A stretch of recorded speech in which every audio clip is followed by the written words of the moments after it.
भारत ने किस देश के आर्थिक नियोजन का अनुसरण किया है? भारत का जो आर्थिक नियोजन है वो किस देश की आर्थिक नियोजन की अवधारणा पे आधारित है? तो ये है यूएसएसआर के अवधारणा पे। तो आंसर होगा सी। आर्थिक नियोजन का उद्देश्य क्या है? तो आर्थिक नियोजन का उद्देश्य बेरोजगारी को दूर करना एवं कृषि एवं उद्योग को समन्वित विकास करना। तो आंसर होगा सी।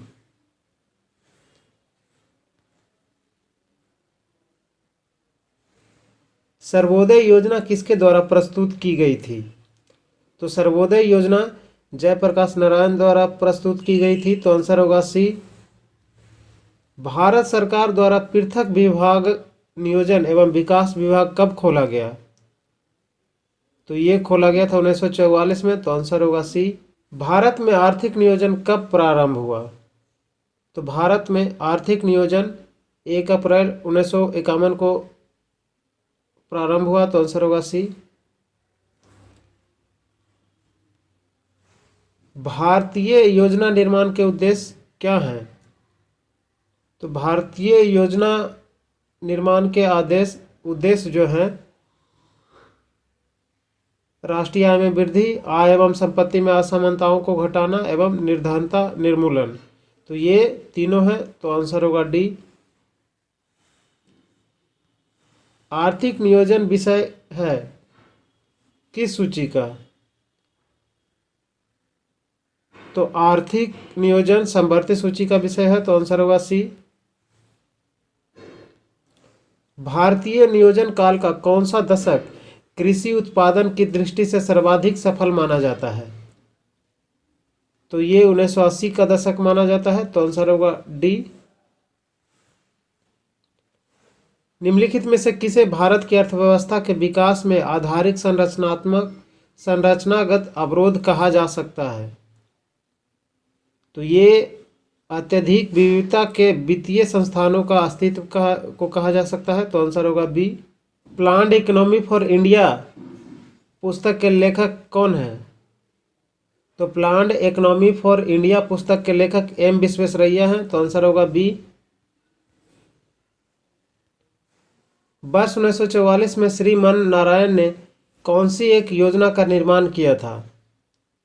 तो ये किया था गांधीवादी योजना का। तो आंसर होगा ए। जन योजना का प्रारूप किसने तैयार किया था? पीपल्स योजना या जन योजना का प्रारूप एम एन रॉय ने तैयार किया था। तो आंसर होगा सी। भारत में योजना से संबंधित सबसे पहला विचार प्रस्तुत करने का श्रेय किसे दिया जाता है? तो ये दिया जाता है एम विश्वेश्वरैया को। तो आंसर होगा बी। नियोजन एवं विकास विभाग का कार्यकारी सदस्य किसे नियुक्त किया गया था? तो नियोजन एवं विकास विभाग के कार्यकारी सदस्य आरदेसर दलाल को नियुक्त किया गया था। तो आंसर होगा डी। नियोजन पूर्वपेक्षित समझा गया संतुलित सामाजिक आर्थिक विकास के लिए, विकास के लाभ समरूप में विस्तृत करने के लिए, आंचलिक विषमताओं को दूर करने पर ध्यान केंद्रित करने के लिए, उपलब्ध संसाधनों के उपयोग अधिकतम बनाने के लिए। तो इनमें से सही कूट को चयन करना है इन चारों के लिए। तो आंसर होगा डी। भारतीय आयोजन की विशेषताओं के संबंध में निम्नलिखित कथन पर विचार कीजिए। निर्देशात्मक आयोजन, व्यापक योजनाएं, सामाजिक योजनाएं, भौतिक योजनाएं। तो इसमें से सही विकल्प का चयन करना है। तो आंसर होगा इसका डी सभी। नीचे से ऊपर नियोजन एक लक्ष्य है जो अभी भी प्राप्त होना है। कथन ए है और कारण देखते हैं। गांव एक इकाई के रूप में आर्थिक व्यवहार्यता के लिए बहुत उपयुक्त है, ये कारण है। तो देखते हैं कि इसमें कौन सा सही है। तो ये कथन सही है, कारण भी सही है और इसकी सही व्याख्या भी है। तो आंसर होगा ए। योजना आयोग का गठन कब किया गया? तो योजना आयोग का गठन मार्च 1950 में किया गया था। तो आंसर होगा ए। योजना आयोग के प्रथम उपाध्यक्ष कौन थे? योजना आयोग के प्रथम उपाध्यक्ष गुलजारी लाल नंदा थे। योजना आयोग के अंतिम उपाध्यक्ष कौन थे? तो योजना आयोग के अंतिम उपाध्यक्ष मोंटेग सिंह अहलूवालिया थे। तो आंसर होगा सी। योजना आयोग के अंतिम अध्यक्ष कौन थे? नरेंद्र मोदी थे। तो आंसर होगा बी। योजना आयोग के उपाध्यक्ष को भारत सरकार के सरकारी वरीयता क्रम में महत्व का दर्जा दिया जाता है, किसके समान? तो ये दिया जाता है भारत सरकार के कैबिनेट मंत्री के समान। तो आंसर होगा ए।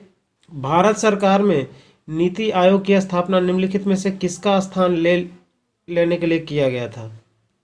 तो नीति आयोग की स्थापना योजना आयोग के स्थान लेने के लिए किया गया था। तो आंसर होगा डी। नीति आयोग का पूरा नाम क्या है? तो नीति आयोग का पूरा नाम national institute for transforming India आयोग नाम है। तो आंसर होगा सी। नीति आयोग की अध्यक्षता कौन करते हैं? तो नीति आयोग की अध्यक्षता जो है प्रधानमंत्री करते हैं। तो बी होगा आंसर। नीति आयोग के प्रथम उपाध्यक्ष कौन थे? तो नीति आयोग के प्रथम उपाध्यक्ष अरविंद पनगड़िया थे। तो आंसर होगा ए। नीति आयोग द्वारा बनाई गई विजन डॉक्यूमेंट कितने वर्षों के लिए होता है? तो ये 15 वर्षों के लिए होता है। तो आंसर होगा सी। नीति आयोग की संरचना से संबंध में सही युग्म को चुनना है। तो इसमें से सही युग्म सी है। इसमें विशेष आमंत्रित सदस्य जो होते हैं विभिन्न क्षेत्रों के विशेषज्ञ होते हैं जो प्रधानमंत्री द्वारा नामित किए जाते हैं।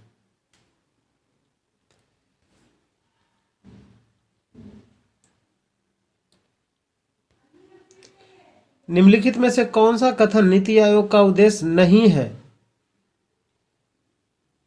तो आंसर होगा सी। राज्य स्तर पर योजनाएं बनाने के तंत्र को विकसित करना इसका मुख्य उद्देश्य नहीं है। नीति आयोग और योजना आयोग के संदर्भ में निम्नलिखित कथनों पर विचार करना है, देखना है। पहला कथन, नीति आयोग में राज्य के मुख्यमंत्रियों तथा निजी क्षेत्र के विशेषज्ञों को अधिक महत्वपूर्ण भूमिका दी गई है। योजना आयोग में केंद्रीयता को महत्व दिया गया था। तो ये दोनों सही है। तो आंसर होगा सी। नीति आयोग में सदस्यता निम्नलिखित में से किन्हें दी गई है?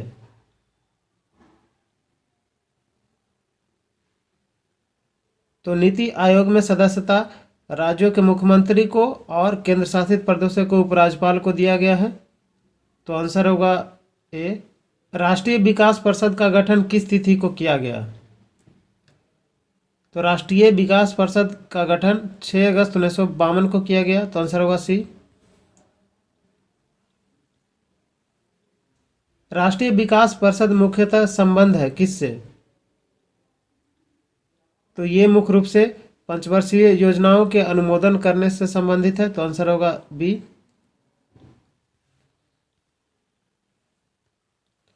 पंचवर्षीय योजनाओं को अंतिम रूप से कौन अनुमोदित करता था या किसके द्वारा अनुमोदित किया जाता था? तो ये किया जाता था राष्ट्रीय विकास परिषद द्वारा। तो आंसर होगा डी।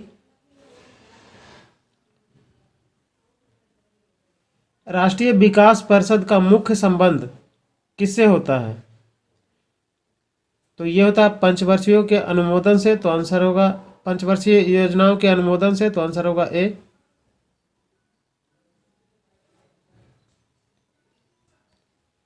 निम्नलिखित में से कौन योजना आयोग तथा राज्य सरकारों के बीच समन्वयकर्ता का कार्य करता है? तो ये राष्ट्रीय विकास परिषद करता है ये काम। तो आंसर होगा सी। निम्नलिखित में से राष्ट्रीय विकास परिषद का भारत में कौन सा प्रमुख कार्य है?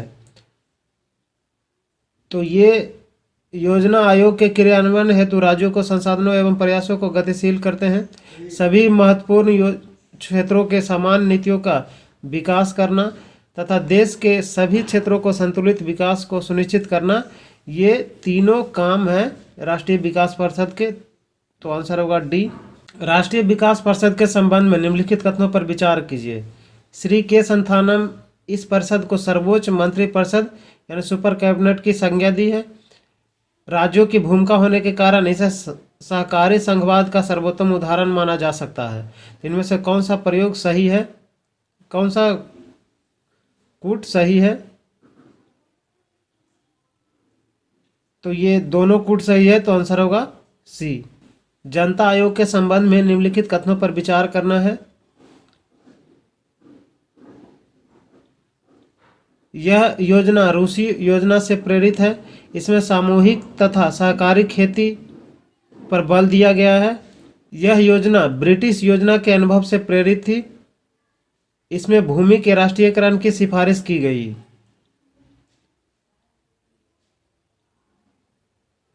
तो इसमें 1, 2 और 4 सही है, तो आंसर होगा सी। भारत सरकार की प्रथम पंचवर्षीय योजना किस मॉडल पर आधारित थी? तो भारत की प्रथम पंचवर्षीय योजना जो थी हेराल्ड डोमर मॉडल पे आधारित थी, तो आंसर होगा बी। पहली पंचवर्षीय योजना का प्रारूप किसने तैयार किया था? तो पहली पंचवर्षीय योजना का प्रारूप के.एन. राज ने तैयार किया था, तो आंसर होगा बी। पंचवर्षीय योजना पहली बार कहाँ शुरू की गई थी?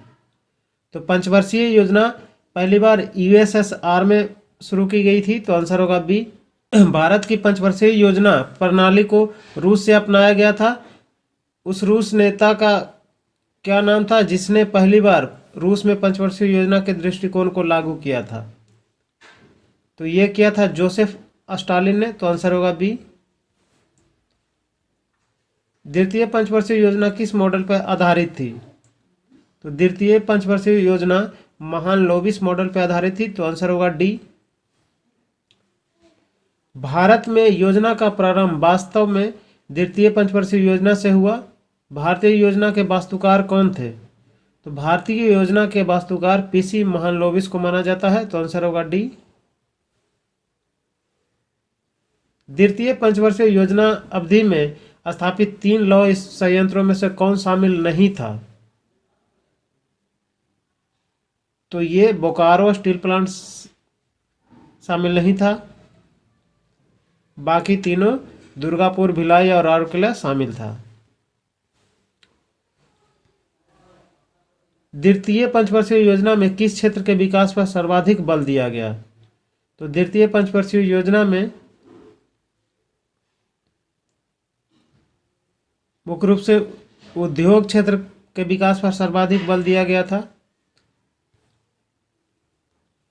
दूसरी योजना में किसको प्राथमिकता दी गई थी? तो दूसरी योजना में भारी उद्योग को प्राथमिकता दी गई थी। तृतीय पंचवर्षीय योजना का मुख्य उद्देश्य क्या था? तो तृतीय पंचवर्षीय योजना का मुख्य उद्देश्य आत्मपोषित विकास था, तो आंसर होगा ए। निम्नलिखित में से कौन सी पंचवर्षीय योजना को गैडगिल योजना के नाम से भी जानते हैं? तो तृतीय पंचवर्षीय योजना को गैडगिल योजना के नाम से जानते हैं।